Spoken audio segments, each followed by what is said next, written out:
एक शख्स आता है, वो सारी की सारी जो हिस्ट्री है बना के चला जाता है। ही लेफ्ट अ लेगेसी।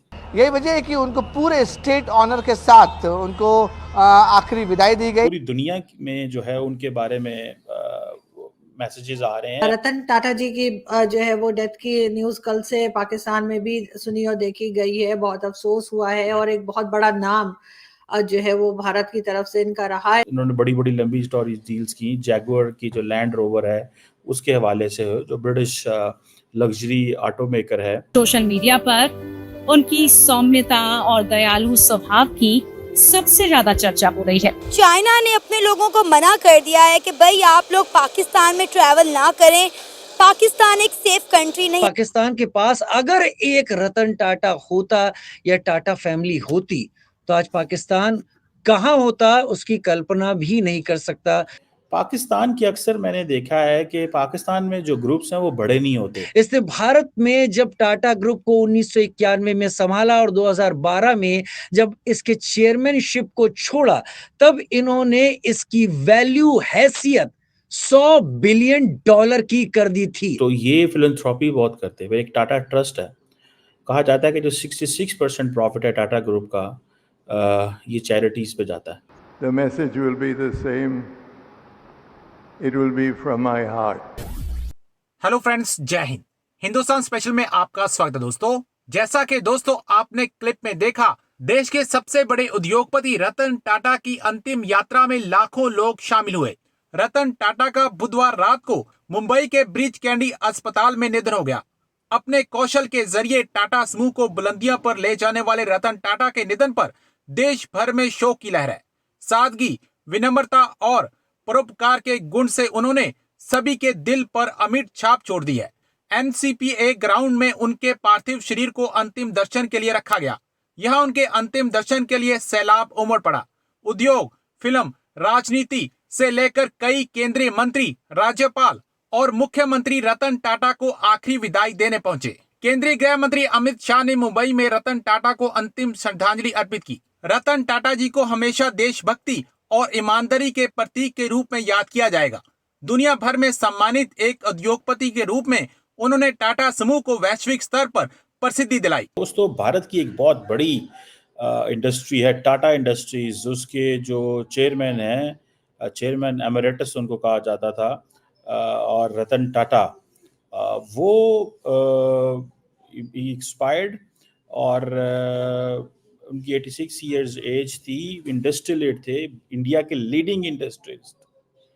मतलब कहा जाता है कि इंडिया की जो सबसे बड़ी, वन ऑफ द बिगेस्ट जो कॉन्ग्लोमरेट होता है, जो कि 1991 से लेके 2012 तक वो रहे हैं। और उनकी जो खूबी थी वो ये थी कि he was a business leader but with a vision. और पूरी दुनिया में जो है उनके बारे में मैसेजेस आ रहे हैं। और उनकी जो फैमिली है, दे आर ज़ोरेस्ट्रियंस। और उन्होंने जो टाटा ग्रुप है वो तकरीबन 1937 में 1937 में जो है वो आया, बना। और मैं तो जिस चीज़ को, अभी 2024 है, तकरीबन 100 साल होने को हैं, लेकिन इंटरेस्टिंग चीज़ ये है जो जिस पर मैं बात करना चाहता हूँ, that he left a legacy. Pakistan की अक्सर मैंने देखा है कि पाकिस्तान में जो ग्रुप्स हैं वो बड़े नहीं होते।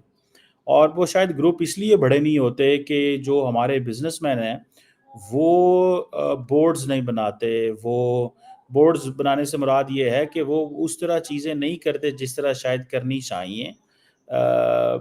शायद मुझे जो याद आता है या जो मुझे जो समझ आता है कि बोर्ड्स बनाने से मुराद ये है कि पावर्स डेलीगेट नहीं करते। जब तक आप पावर्स डेलीगेट नहीं करेंगे तब तक चीज़ें कैसे बेहतर होंगी।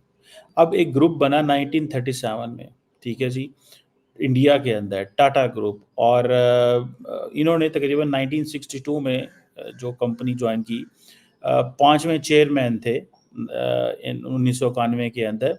और कहा जाता है कि 22 साल जो चेयरमैन रहे, जो ग्रुप की जो सेल है वो 7 फोल्ड इंक्रीज हुई एंड रीच टू $5.8 बिलियन। उस वक्त की बात कर रहा हूँ।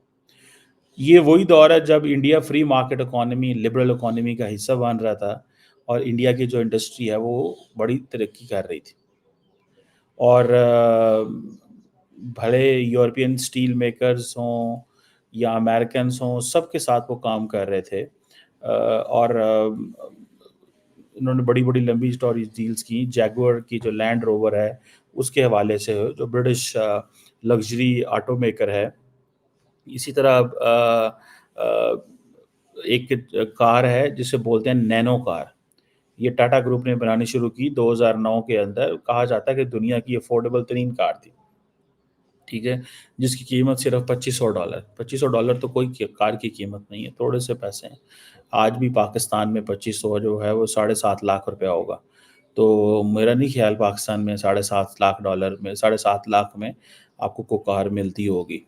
और बहरहाल ये इन्होंने बहुत सारे काम किए, लेकिन जिस चीज़ से मैं इम्प्रेस हूँ कि इनके अंदर, हाँ, ये एक चीज़ है कि आपने पावर्स को डेलीगेट करना रतन है। टाटा जी की जो है वो डेथ की न्यूज कल से पाकिस्तान में भी सुनी और देखी गई है। बहुत अफसोस हुआ है और एक बहुत बड़ा नाम जो है वो भारत की तरफ से इनका रहा है। अगर आप हमें थोड़ा बता सके कि हमें, वैसे तो हमने देखा है कि बहुत ज्यादा कंट्रीब्यूशन है उनकी भारत के लोगों के साथ भारत को आगे ले जाने में, लेकिन आप किस तरह से उनको देखते हैं?